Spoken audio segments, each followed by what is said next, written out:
What's going on, guys? It's your boy Scrub here, back again with another video. Hope you guys are all having an absolutely fantastic day. I know I am. If you are, be sure to press the like button. Otherwise, no joke, no scam, you'll never be able to fly. Yeah, that's right. I talked to my man Superman, and he said that if you press the like button, you'll actually be able to fly. Test it out. Press the like button for yourself, and, if you start flying, you know who to thank. Anyways, guys, it's your boy Scrub here, and as you can tell from the title, today I'm going to be telling you guys the story of the time I accidentally made a gang of weeaboos be my #1 enemy, alright? I don't really know exactly how the beginning of this went down. All I know is that one day I was chilling, and next thing I know, a gang of weeaboos had me cornered trying to make me kung fu fight them like I was Poe and Kung Fu Panda, alright? And I don't know how many of you guys have seen me. If you want to know what I look like, you can head over to my Instagram at Scrubby and take a peek, but I am definitely not a kung fu master. But regardless, I know it's going to be a story that you guys are going to find entertaining, so that's what we're going to be doing today. And yeah, without further ado, let's get right into it.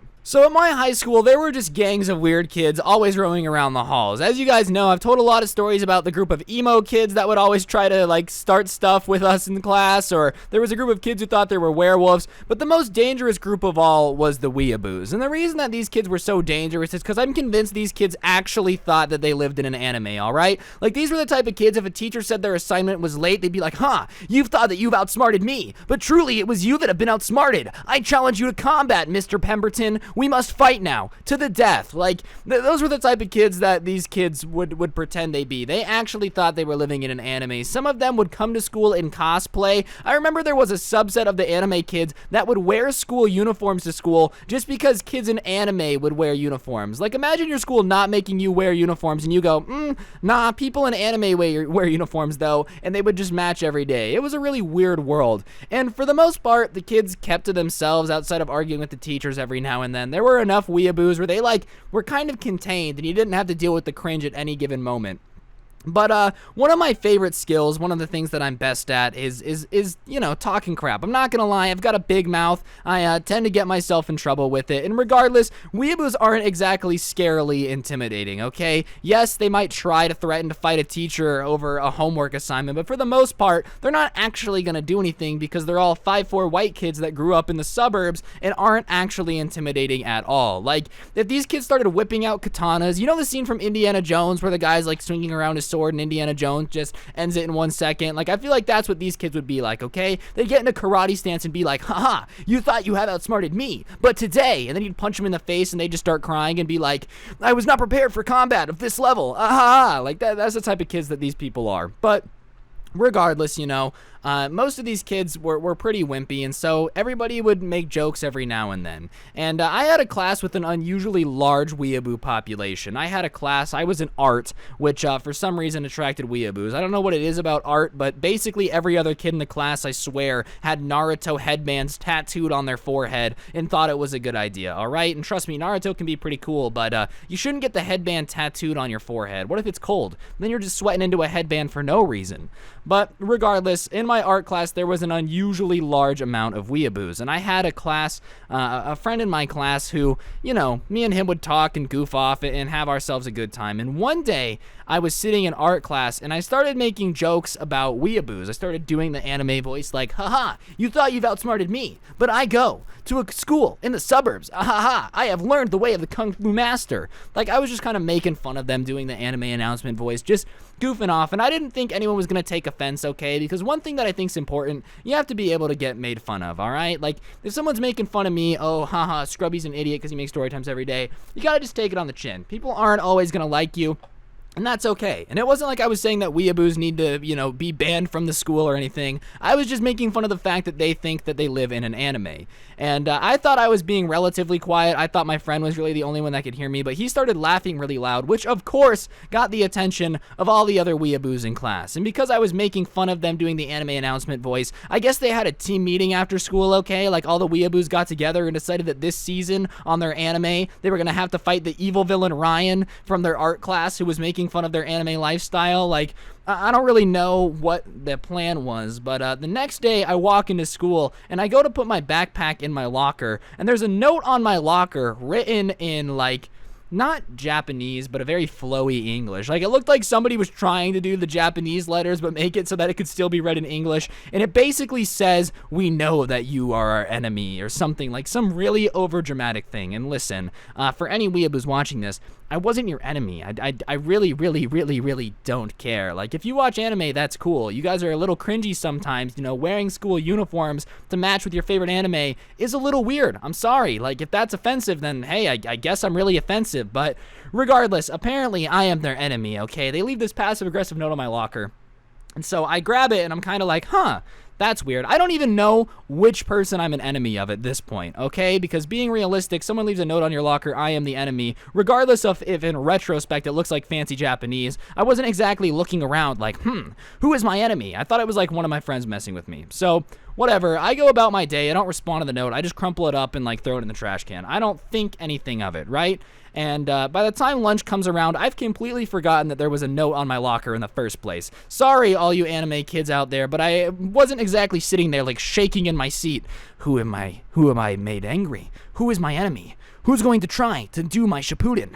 I don't know. All I know is that I made someone angry. Someone with a power level above 3,000. Like, that, I was not very worried about it, all right? Not for one moment during the day was I sweating at all. But regardless, I'm sitting there at lunch, just minding my own business, munching on some solid pizza, alright? I don't know what it is about school cafeteria pizza, but it was actually good. And if that makes you guys hate me, I totally understand, because I know that's a very unpopular opinion, but it is my opinion, and I can't lie to you guys. So I'm sitting there munching on my pizza, minding my own business, really getting carried away in the way the cheese accents the pizza sauce, right? And then I feel this, like, presence behind me. I don't know if you guys have ever, like, had someone just stare you down for an extended period of time, but if you have, then you know exactly what I'm talking about. You can just like feel something staring at you. So I'm kind of like, wow, that's weird. And I look over, and about 4 tables away is where all the weeaboos sat. They had about 2 tables. And I'm not even kidding you. Every beady-eyed anime addict was just sitting there staring at me. And I'm like, wow, this is a little bit bizarre. This is not a normal day. And I didn't really think they were staring at me, so I start looking around. And every time I'm like trying to figure out what they're staring at, I'm like, huh, they might be staring at me. So after staring at me for a little bit, I just kind of started like gesturing at them. Like, I'm not gonna lie, I may have thrown up a middle finger or two, but I was just trying to get them to stop staring. Have you guys ever tried to eat with somebody staring at you? It's like they're looking into your soul. All right, I don't want anyone watching me munch on anything, because munching is a very private part of my life. I munch when I'm in the shower. I munch when I'm, you know, going to bed. I just like to eat, okay? I do. I like to eat. And if you're gonna stare at me while I eat, I'm not a fan of that, all right? This is private. This is personal time. That's like looking at somebody in the shower. Eating is a personal thing. It's not really, it's not that deep, but like people staring at you is just weird, especially when you don't know them and it's a bunch of anime kids that are looking at you like you actually just burned all of Japan to the ground. So they continue staring at me and I keep gesturing at them, and finally the leader weeaboo, who I can only describe as a chubby version of Naruto. Like if Naruto weighed a solid 600 pounds and wore a headband, that would be pretty accurate compared to what this guy looks like. Gets up and starts walking over to me, and I'm not even kidding you, is wearing a real Naruto headband in school. Like,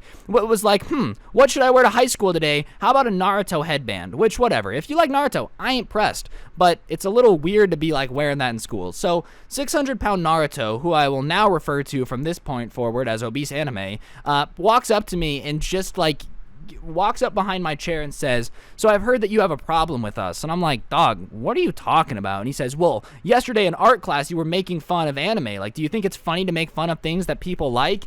And, you know, at this point, I probably should have just been like, "No, yeah, I'm sorry." But I did the opposite because I have a problem with keeping my mouth shut. And I go, "Well, I mean, if you guys act cringy and are being cringy, then yeah, I think it's pretty okay to, like, make fun of it. If you like it but you're being cringy, then, you know, sometimes you got to get made fun of a little bit," which I guess really set this guy off, because the next thing out of his mouth might have been the cringiest culmination of words that I've ever heard. He looks at me and goes, "I want you to understand that anime isn't just something that I like, okay? Anime is a lifestyle. I understand that you have an idea of Western culture in which cartoons are silly and for children, but anime is a way of life." And I want to make something very clear to people watching this video. If you like anime, good for you, bro. I really could not care less, all right?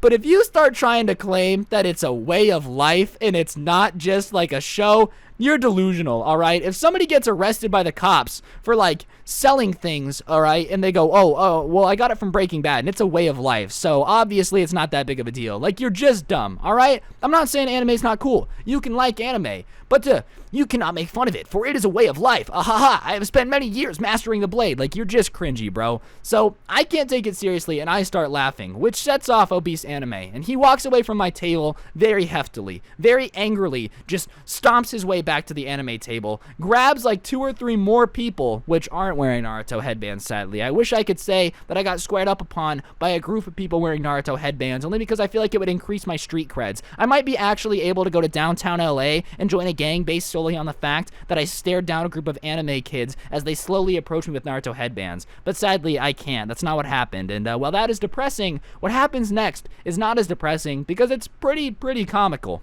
So he goes back and gets his boys, and I swear the Naruto gang walks over in slow motion and, like, tries to press me, and they go, oh, so you think you can just make fun of anime? And I'm like, yeah. And then the entire group starts telling me about how anime is a lifestyle. I've already told you guys, anime is not a lifestyle, all right? You know what's a lifestyle? Like, I don't know, living on the beach. Anime is not a lifestyle, but these kids are swearing up and down that I've disrespected their culture. None of you are Japanese, okay? I don't know what I'm disrespecting. I know that Clevin over here on the left was born in Cincinnati, Ohio. I don't think I said the Bengals were trash, bro, so I don't know how I'm really roasting your culture. But regardless, they're all trying to press me, saying that I was just bullying anime or whatever because I was making fun of it. And yeah, there are aspects to anime that are pretty easy to make fun of. That's not my fault, though. Like, don't sue me because it's easy to make fun of anime. So they start trying to press me, and they're like, oh, well, do you want to fight about it? And I'm like, well, not real. I'm just trying to eat some pizza, bro. Come on. Like, I get it. You guys smell like body odor. You know, you have no girlfriends. Like, I understand why you would want to fight. You have nothing to lose. I've got stuff to lose, though, okay? Like, I'm not trying to throw down because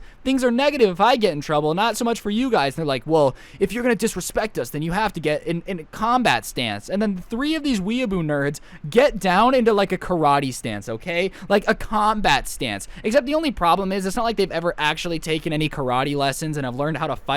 I would say their combat stance looked a little bit like, you ever seen a baby that's pooped itself and its diaper's full and it's like waddling around? It looked like a baby with a crappy diaper waddling around. That's what their combat stance looked like. And I can't take it seriously because obviously when a kid that's your age acts like he crapped himself and is like trying to press you, it's comical. It's funny. There's nothing I can do about the fact that it's a little bit entertaining. So I start laughing, which makes one of them, there was like 3 main ones, okay? There was the guy, 600-pound obese anime man that had pressed me in the first place, and he brought his 2 friends back. And his other friend does like a punch combo, except the way he does it, he like loses his balance and almost falls over. So I'm obviously shaking in my boots, very intimidated by the absolute presence of these units pressing me for making fun of anime. Like, these guys are obviously so much cooler than I will ever be in my entire life. Their swag is on 1 million and my swag is on like 7, all right? And that's not good. I need more swag to compete with these guys. So I laugh after his little display of kung fu-ery, and at this point it is starting to get a little bit of a crowd because it's not every day you see Derek the anime nerd trying to press someone with karate moves. So the lunchroom is kind of gathering around us because they also think there's about to be a fight. So they're still doing their karate display, and I'm like, dog, I'm not gonna fight you in the lunchroom. I'm not getting suspended fighting these anime kids. So as they keep pressing me in their karate stance, the teachers come over, the deans come over, and they're like, you guys have to break it up. I can't believe you were about to fight. And the anime kids are like, you were lucky I respect authority. It is one of the mainstays of kung fu. And I'm like, dog, the dean just told us not to fight. Don't pretend that this is a Shaolin monk, Master Splinter out here from the Teenage Mutant Ninja Turtles telling you not to square up, all right? If you wanted to fight, you could fight. The dean isn't really that much in charge of you. But whatever, anime kids. So they give me this look and they say, we'll handle this later. And I'm like, yeah, what later, bro? I don't know what later you're going to be talking about. Come to find out, there is going to be a later, but this video is already nearing 15 minutes, so I guess I'm going to do a part 2. We did end up fighting in the park, actually, so that's what the next part of this story is going to be, is that saga, because it's probably going to take another 20 minutes to get through that other half of the story, so yeah, hopefully you guys are going to look forward to that one. I'll probably be uploading it, what day is it? Let me check here. It's Wednesday. I'll probably upload that Friday, so be sure to come back Friday where you'll see part 2 of this story. It's definitely worthwhile, but in the meantime, if you're feeling bored, I went through all my old videos and made a playlist of like a bunch of stuff, and I made a playlist of me interacting with weird kids. So if you want to see that, it'll be the top link in the description. Just go click that and that'll entertain you in the meantime. I'm sorry for the cliffhanger. This is just already 15 minutes, and if I keep going, it's going to be a 45-minute video, and I don't think people would watch a 45-minute video. But yeah, weeaboos tried to press me. I ended up fighting them, and I got flexed on in the lunchroom, and my dean thinks I now don't know Kung Fu. That's where we're going to leave it, though. Hopefully you enjoyed. Turn on notifications if you did. I shout everybody out who turns on notifications eventually. It's a very long list. You know, it might take 17 years to get through it all, but I'm going to try my best. And today's notification shout out goes to the one, the only, the very, very talented, sometimes even a little bit mysterious, Annalises. Big shout out to you for having on notifications. If you want notification shout out, you just got to send it to my Instagram at Scrubby, and I shout somebody out every day. But on that note, have an absolutely incredible day. If you made it this far in the video, comment weeaboo down below, and I would greatly appreciate it. And I'll see you guys tomorrow with another video. I'm out. Peace.